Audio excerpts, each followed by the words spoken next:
Excellency, this book is telling part of those stories and also the experiences I went through. I think as I close, I also want to say that I've made other contributions to, within the Commonwealth. During the COVID time, Your Excellency, it was a new thing. First of all, COVID was in China. No one expected it to reach Uganda. So when you locked down the country, none of us knew what to do. So I first picked up a call, talked to my counterpart in Nairobi, and asked Mr. Muturi, what are you going to do now that there's a lockdown? He said, I don't know. Then I called Job Dugai in Dar es Salaam. I said, Job, what are we going to do? He said, I also don't know what to do. So I called the commission, and I said, you people, we have a challenge. This is March. It's the month when we start the budget process, but we have been told to lock down. One of the commissioners said, let us close and go. Then the other said, but what do we do now about the budget?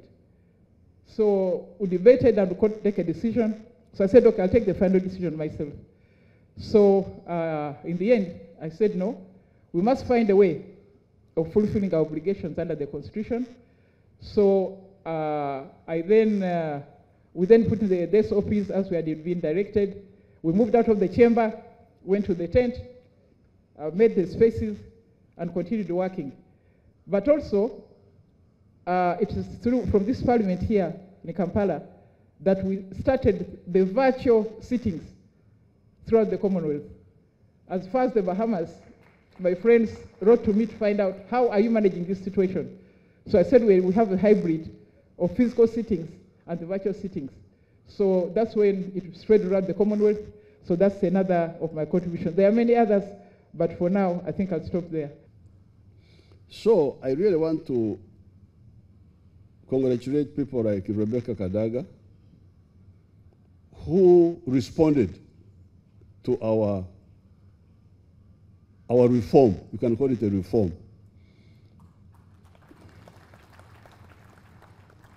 Because if they had not, our reform would have failed. Because the question was, why were the women not coming up through the other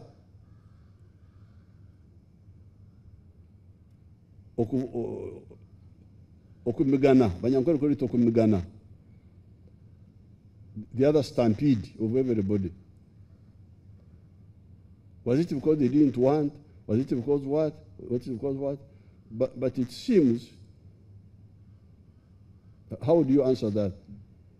Nakadam, how do you answer that? Why the women, Dr. Wanyamugole, why don't the women come through the other stampede way, with the women who came up and responded to our call? And Rebecca Kadaga was one of them, and I really congratulate her.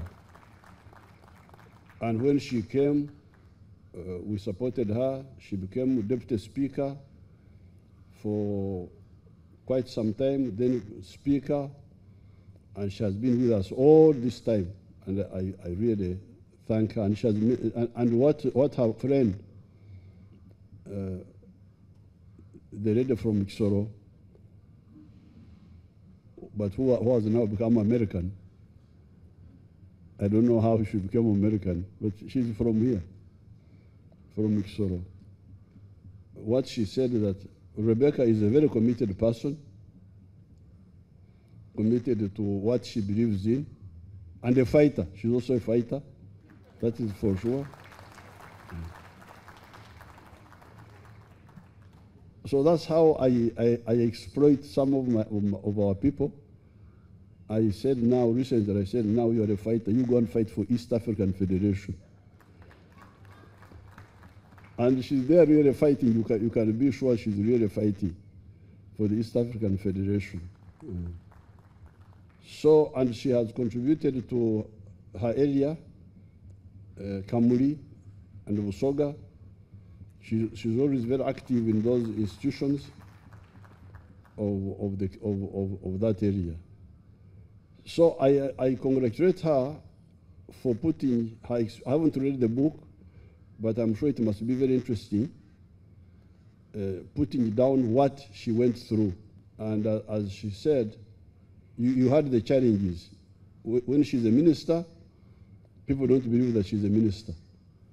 So those challenges being conveyed to the young people, to the young ladies, is very, very useful. I'm sure it will help them. So I congratulate her, and I congratulate her parents, because remember, we need to find out also how her parents came to send her to school. That should be very interesting also. I'm sure she talks about it in the book. Because I remember my sister, Dr. Kajuviri, when she went to school, my father didn't like the idea. School for what?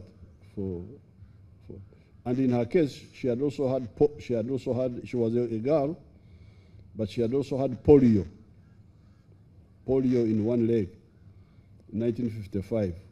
So my father was, you are mocking, okuganiza. She was telling my mother that she's mocking my sister. Naganiza, noganiza mushti wanje. You are mocking her to be limping, going to study. What is she going to study there? She should stay here and look after my cows. That was her view. But now, she became a big scientist, a university academician, and so on. So therefore, those parents should also be, as she said, somebody quoted that. No, she's the one who said herself in her speech here, that some of our successes are due to our parents. She said it in her remarks. We need to salute those parents for that contribution. And also thank the people of Busoga and the people of Kamuli for supporting her all this time. I think she has been in Parliament all the time. Was there all the time you have been in Parliament? All this time. So I congratulate you.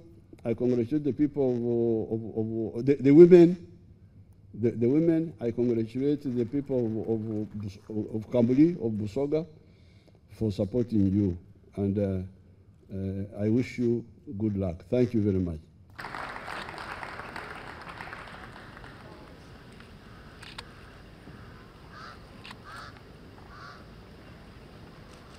I hope